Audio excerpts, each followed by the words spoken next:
Hi, Gabe from Authomize here. Last week, Okta reported that their customers were being targeted by social engineering attacks that allowed hackers to access their downstream apps and impersonate privileged users.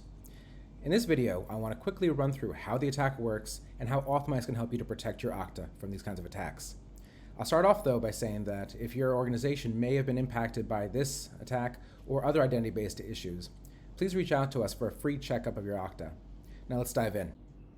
The attack starts by phishing the Okta admin's creds, and then moves over to socially engineering the IT help desk to get them to disable the MFA and allow the attackers to log in. But it's when we get to this next step that this gets really interesting. The attackers use their super admin privileges to connect their own malicious IDP to the Okta. This way, they're able to now impersonate all kinds of users in all the downstream apps. What they're basically doing here is abusing Okta's ability to use upstream data sources like IDP or HR apps to pass on identity context and permissions and authentication. So how does all this work?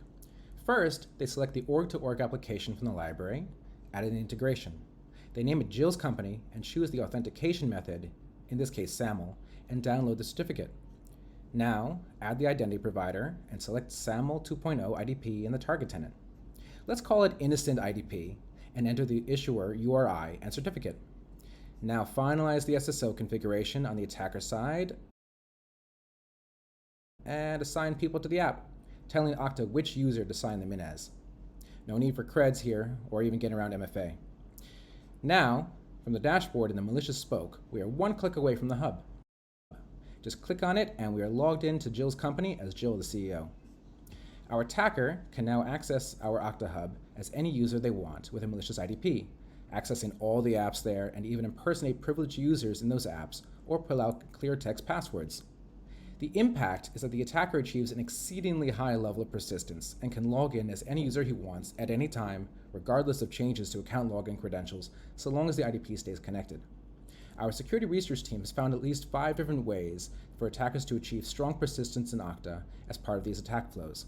Now, let's take a look at how Authomize could help to prevent these attacks at different choke points. For starters, we have continuously monitored security policies that would have detected the initial session hijacking that led to the account takeover if that was the method used. Next, our security policies would have detected changes to the IDP configurations, alerting us that a new IDP had been connected. We are then able to monitor for any other changes that a malicious actor may try to carry out, including privilege escalation. To learn more about this attack, or of course to request a free security assessment for your Okta, please feel free to contact us.